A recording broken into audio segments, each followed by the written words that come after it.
Yo, what's up YouTube? It's Wednesday afternoon and I wanted to make another video showing you this very simple, very cheap LED device which I use to project frequencies into myself. And that may sound a bit strange, and maybe it is, but there you go. We don't really want the mundane if we can help it, do we? So firstly I plug in the resonant light frequency generator.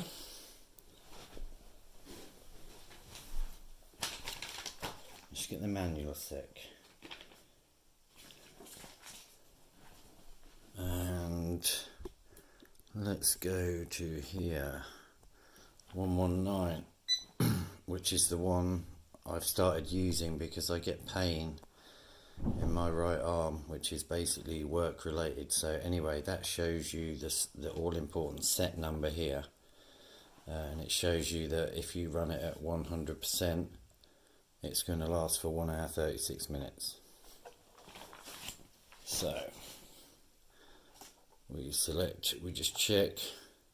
As a matter of principle, I always try and turn those down before I start the machine, because if you're using pads, they can be quite intense. That's a good thing about the LEDs, it's a lot more gentle. I believe it can still have a powerful effect, but it's a lot more gentle. So let's go 119, start line 1, additional set, no, beep at set end, yes, don't normally do that because it's annoying, but I'll do it on this one. Time scale 100%, and now we turn the power up, and that is a frequency of 20.5 Hertz, which is the first level. Let me just pause it. Just a quick run through. Most people know the score who've seen my videos, but the display is showing the set number there, a description. It's on level 1. All sets have more than one level. Some have 10, some have 20, some have 40. Total time remaining of this set, the total time remaining at the current frequency, which when I unpause it is 20.5 Hertz, sine wave. It's a single frequency, it's not a sweep or a spread contract or a spread expand.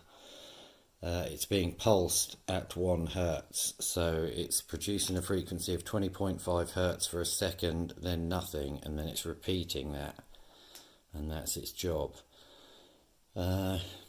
Interestingly, I believe you can run these LEDs for 24 hours at a time if you're using this method, because if you think about it, the LEDs are on for less than half of the time. If you were to power the LEDs up at this brightness, 100% running a normal DC driver, then the LEDs would get very hot indeed, but they just don't get hot.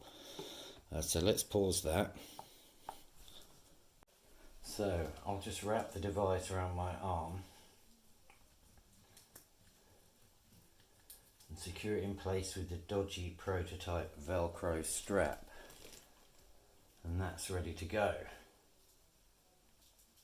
Because of the angle, it fits quite tightly, which is good.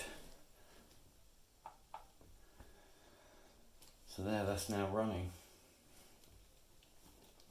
And that will run for 1 hour 34 minutes.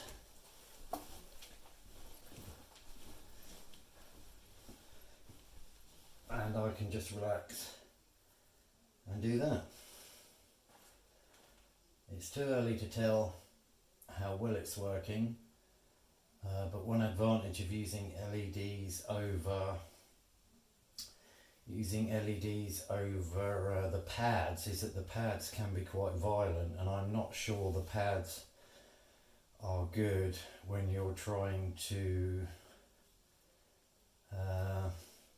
make something, well, what's the word I'm looking for, when you're trying to nourish something, because the frequency is obviously They're very powerful at killing things, and that's mostly using a square wave. And I notice with some of the muscular frequency stuff that it's all sine waves.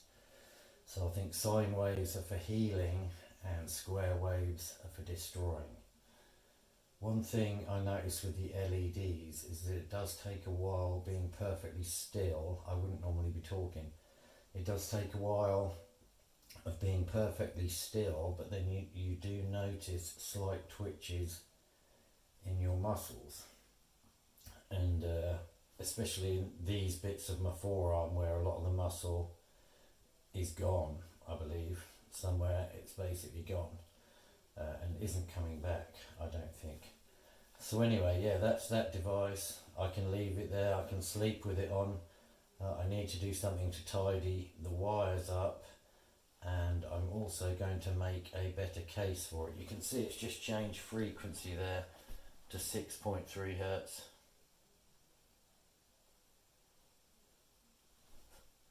We could turn it down if we wanted to half power, but I'm not a half power kind of guy. I would prefer full power. So yes, that's the video titled Running Tendonitis and RSI, Chronic Muscle Injury Frequencies. So I shall update you on my progress. It's Wednesday evening. I have a week off work coming up soon where I intend to use it quite a lot and rest, and we shall see how we get on. But for now, it's looking good, I'll be honest. The good thing is, just running this thing, I'm not putting any time on the bulb and the plasma system. So this has been run for 1300 hours with the plasma system, and then I'd guess another 2000 hours like this. So this is well used after 2 years, but there's no reason why it shouldn't go wrong as long as I look after it. So, peace, and I'll see you guys soon with more frequency stuff. Let's have a quick, see if I can get any good close up while I'm behind the camera. You can see how bright it is actually beaming through that plastic. And that's a close up of my forearm. Very good. It's quite impressive for a piece of plastic that literally costs about £1 to make. But yeah, work to do on the Velcro and the overall outside and the cable alignment. But like I say, something that I made for so little. I'm very happy with that, and I'll be looking forward to reporting progress very soon. Peace. I've just turned the brightness right down on my camera, and I think you can see, maybe see the effect of the frequencies a lot better. That's running a frequency of 15 Hertz.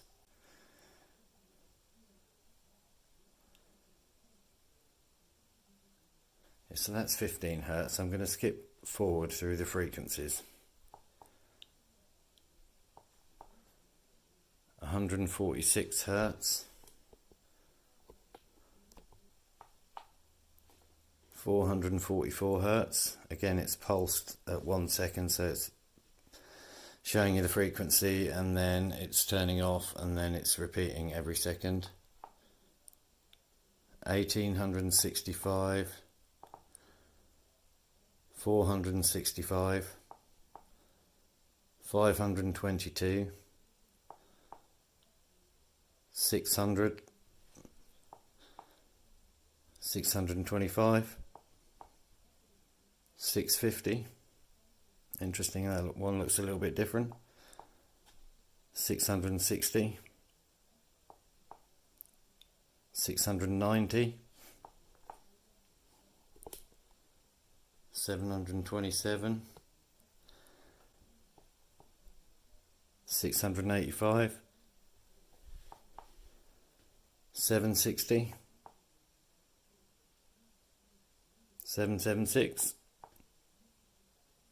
787, 802, 1550, 832. I'll be interested in your comments if the camera's picking up what I'm actually seeing on the camera screen. Doesn't seem to be many lines associated with that one. 880, there you go, the lines again. 1,000, there's the lines going down. 1,500, I see some lines going up. 2008, I see some lines going up faster. 2720, I don't really see any lines. 10,000, no lines. And that's the end.